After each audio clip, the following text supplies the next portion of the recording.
One of the most important tools that we as human people have is healing. Putting our hands, our minds, our spirits to the work of healing the damage that we have done. The field of restoration ecology, particularly biocultural restoration, is informed by traditional ecological knowledge. It calls upon us to clean up after ourselves.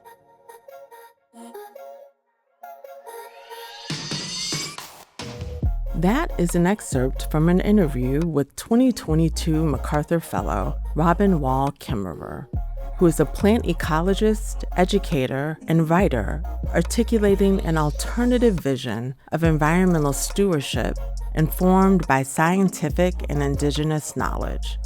In this episode, we go in depth with Robin to learn more about her work, and her exceptional creativity. Let's hear more from her interview.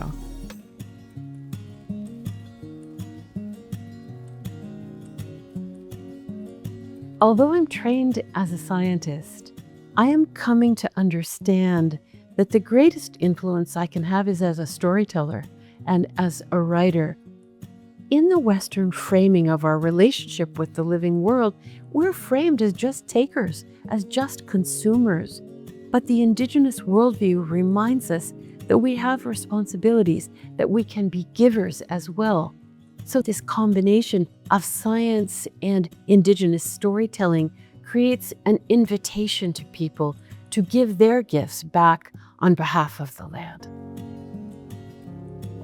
I am living in a way in the echo of my grandfather's experience.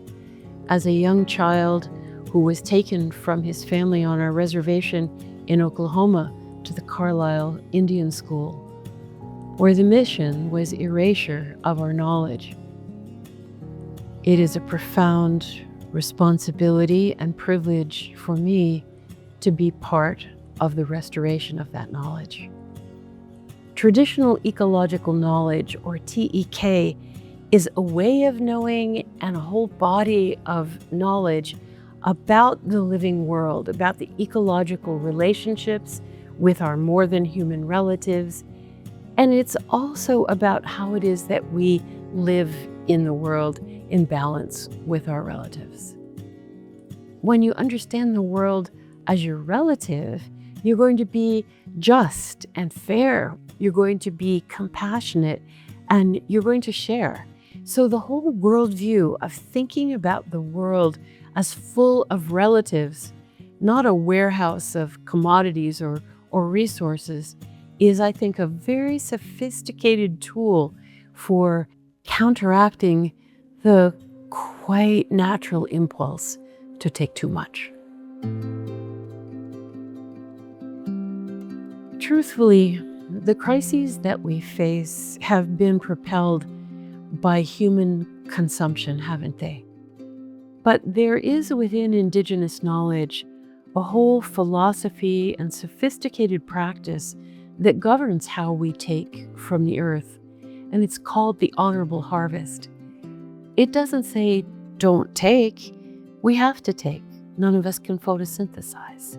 But the honorable harvest says take in such a way that you do honor to those lives that you are consuming, the lives of fish and trees and rivers, and do honor to your own life as well by taking in a way that does no harm.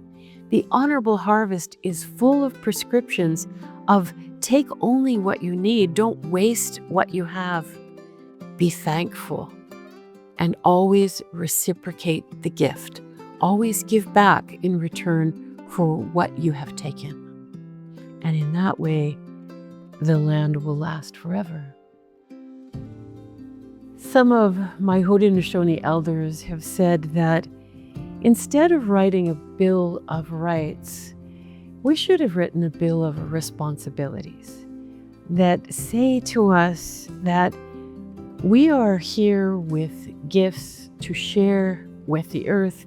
We have obligations in return for those beings who sustain us. We need to sustain them.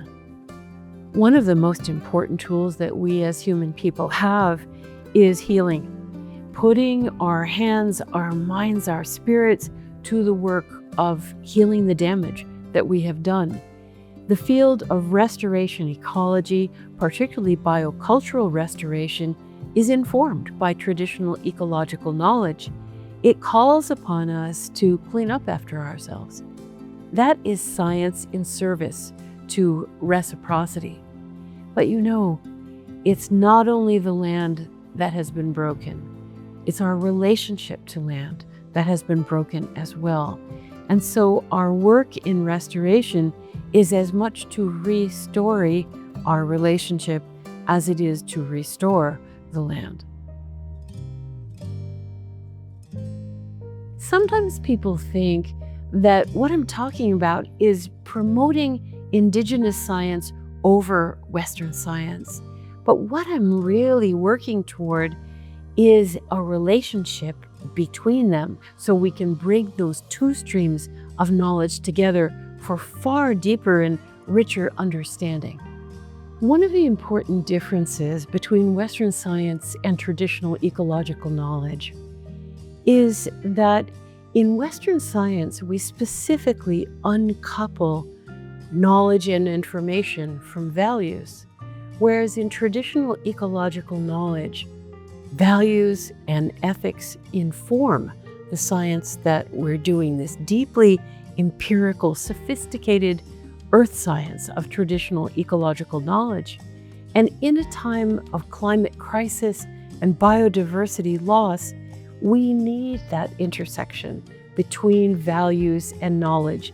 We need to couple knowledge to ecological responsibility. So often we compartmentalize knowledge. Art over here, zoology over here, botany over here, physics over there, psychology over there. But traditional ecological knowledge really is very holistic and says we need the wisdom of all of those kinds of thinking for complex, values-laden questions that face us as a human society. Because our Native students carry this legacy and have lived traditional ecological knowledge and Indigenous worldview, we need them so badly in our environmental problem solving. But because Western science has so dominated higher education, it has created barriers to full participation by Indigenous students.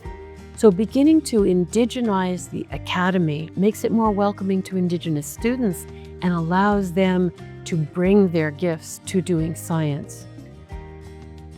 I've heard our elders say that one of the reasons that our people held on to our traditional knowledge and teachings against all odds, against so many threats, was that one day there would come a time when all of the world was in need of this wisdom. And that time is now.